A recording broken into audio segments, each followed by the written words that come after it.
Hello everyone, welcome to Structural Research. This is the very first video of this channel. Today we are going to learn some requirement of ductility. This video is very useful to students of civil structural engineering and young engineers who have joined industry practices and looking to gain some practical knowledge. So let's begin to gain some deep dive. Have you ever thought that IS 456 covers a lot of detailing requirements of RCC buildings? And somewhere you have heard that we have to follow the additional detailing criteria of RCC building, which is our IS 13920. So basically, a strength versus a ductility. What is this? If IS 456 has a detailing rules, why do we need IS 13920? So as you already know that IS 456 2000 is the detailing for plain and RCC building, which basically focus on the material strength and standard detailing. While IS 13920 is specifically focused on seismic ductile detailing, and it provides uh, it is basically for the member subjected to a seismic force and which ensure high energy dissipations during dynamic cyclic loading. So, what we are going to learn in this lecture. So, as you already know that IS 456 is a standard RCC designs which has guidelines basically uh, for the gravity designs, and it provides a general detailing rules, and this course is a basic detailing criteria, and while IS 13920 is a seismic ductility course which is analyzing the fundamental transitions from basic strength criteria to high performance ductility criteria. So, firstly, to gain knowledge about ductility, we must have to understand what is IS 456 detailing criteria. So, clause 26 in IS 456 of section 3 provides the reinforcement spacing and uh, development specifications inside the concrete members. So it gives the minimum steel criteria, maximum steel criteria, spacing rule, standard anchoring criteria, and all of this. So let's look at the IS 456. So as you already know that this is the Clause 26 Requirements of Governing Reinforcement and Detailing of IS 456-2000, and in which these are the highlighted clauses gives you the basic detailing criteria of beam, column, slab. So this is comes under section 3 of General Design Considerations. So this is our IS 456 detailing criteria for plain and reinforced concretes comes under these sections. And now let's go to the clause 26 of IS.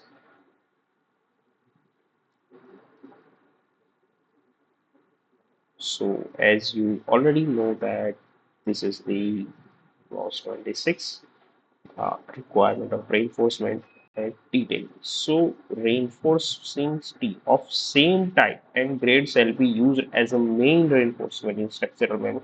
However, simultaneous use of two different type of grade of steel for main and secondary reinforcement is permissible. That means we can use a same grade of steel in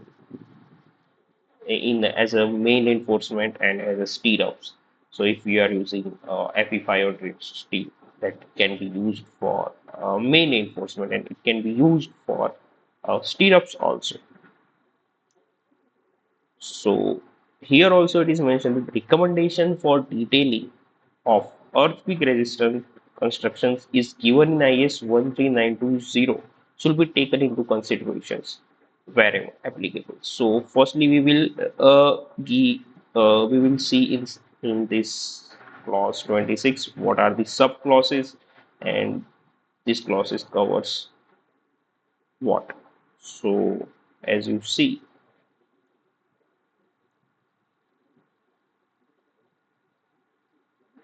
this is about development length of bar, how much development length we can provide for bundled bar, incurring reinforcements, anchoring bars in compressions, anchoring shearing reinforcement. These all are, I'm giving you some glimpse of it, which we are not covering in this lecture. To cover this, we require a separate lectures. Our main focus is to why we need IS 13920, while we already have these clauses. So those students who have no idea about IS 456 detailing criteria, they must learn from these clauses. So these are the criteria, and you must refer these. And to understand the knowledge, you can refer some standard reference book also. So these are the criteria for positive moments, negative moments, reinforcement splicings, spacing of reinforcement, minimum distance between individual bars, all are given, and lap splices, all of this. Requirement of reinforcement for structural members, particularly beam minimum reinforcement, nominal covers, side face reinforcement requirement, transverse reinforcement in beam for shear and torsion, and compression reinforcement, minimum shear reinforcement, and for column also we have a particular clause 26.5.3. In this we can get the knowledge of minimum reinforcement for column.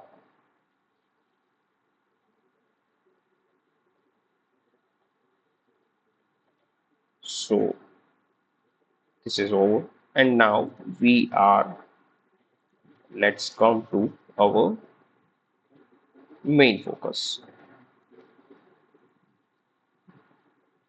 So what are the limitation of this standard rules? Is so basically IS 456 is optimized primarily for a static vertical load, simply gravity load, and this detailing provisions covers the ordinary details, and it is insufficient for to resist the high reversal cyclic stress typically typically occurs during a dynamic earthquake load. Now, our IS 13920-2006 gives a special ductile detailing, which is very important for the members in a cyclic loading. So, earthquake introduce a severe dynamic lateral forces that subjects key junctions to stress cycles beyond structural yield points.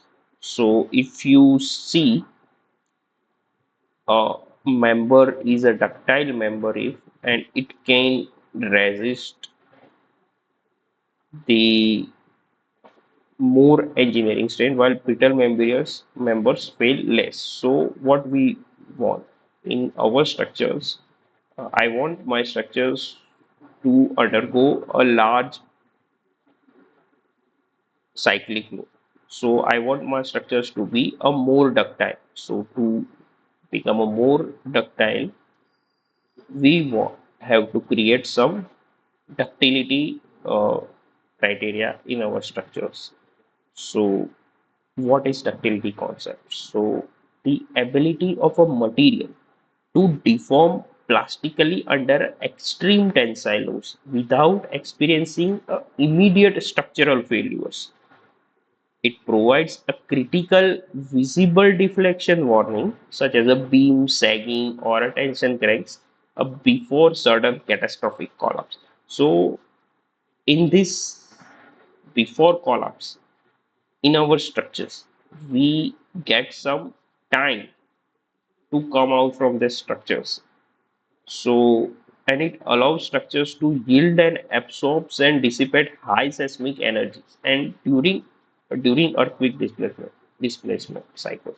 So what happens in earthquakes? Earthquake forces are cyclic in nature. So so during earthquake, our structures undergo a large inelastic deflections, and in that our structure should resist. It should not suddenly collapse. So the concrete steel, there is a concrete steel synergy. So concrete is a naturally strong under compression, but exceptionally weak and brittle under tension forces. As you know, that it will fail at this point. But by introducing steel, we are we are our, going to convert our brittle concrete into a ductile to resist a ductile. So by coupling a brittle concrete with ductile steel rebars, a reinforced cement concrete achieve a structural optimization. Uh, it provide compressive resistance. A concrete resists a critical compressive stress blocks and a tensile ductility. And our main goal for ductility is to resist the earthquake. So as you see, those buildings who don't have a ductile detailing code or have not followed the detailing criteria can go under a catastrophic failure. It can not yield. It will suddenly collapse. So in reinforced concrete structures, a ductility can be increased by improving or by providing a special detailing requirement. And in this connection, we may call the detailing of reinforcement as per IS 456 be ordinary details, while the detailing reinforcement as per IS 13920, which is a ductile design and detailing of passive structure subject to seismic force as a special or ductile details. So, if the structure is retailed as per IS 13920, it will resemble the this graph. It will undergo a large inelastic defect. So, we can say that our building which is designed by using IS 456 as an ordinary and IS 13920 as a ductile. So what IS 13920 covers? Let's see.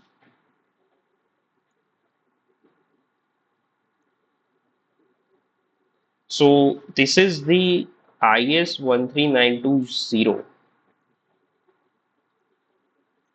a ductile design and detailing of reinforced concrete structures subject to seismic force. So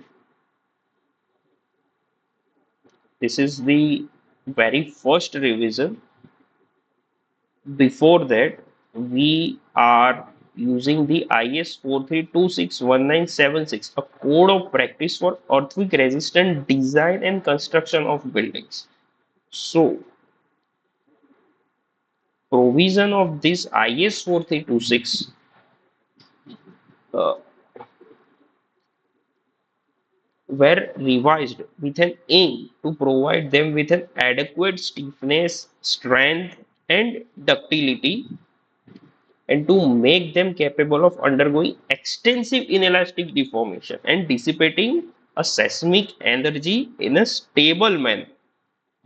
So these are statements given in the forward of this code.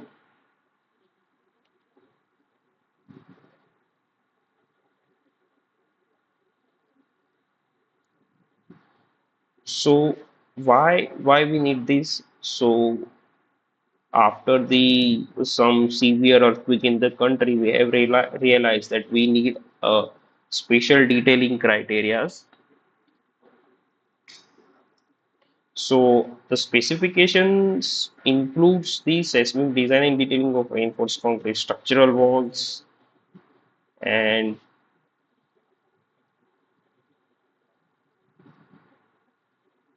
so what is the scope of this code? This will give you too much insights.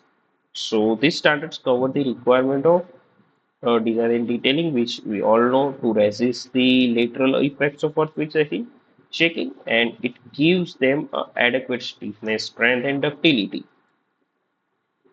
So the most important, the provision of the standard shall be adopted in all lateral load resisting system of RC structures located in seismic zone 3, 4, or 5, and this standards is optional in seismic zone 2. Now, what is the seismic zone? So, if you refer the IS 189-2016 uh, General Code of Seismic Design, in which our uh, country is divided into various seismic zones based on the earthquake activity, and that this zoning is defined.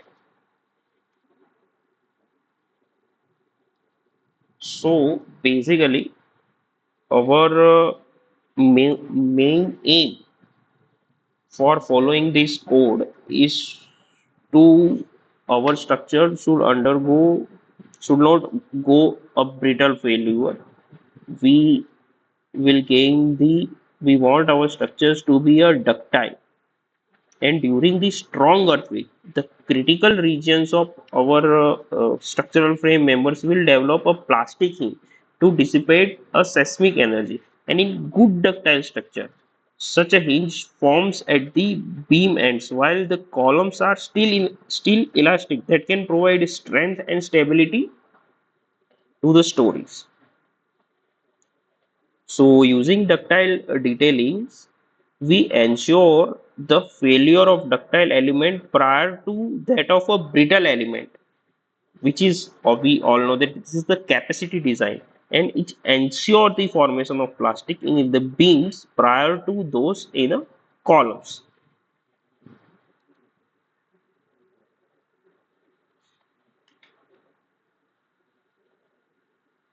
For example, a simply supported beam shall fail in a flexural rather than in a shear, since shear failures are brittle in nature, so they are more critical to flexural failures. Also, when it fails in flexure, the failure shall be initiated in a ductile steel reinforcement rather than in concrete, which is brittle. We all know that this is the our standard under reinforced section.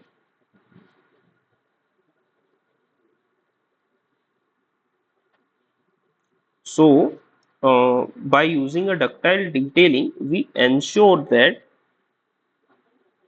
our beam should undergo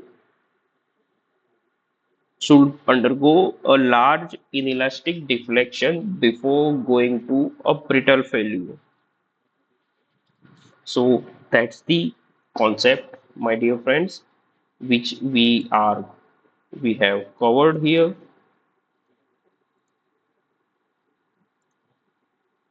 And in upcoming lectures, uh, we will see a further deep dive in this concept, and please like, share, and subscribe this channel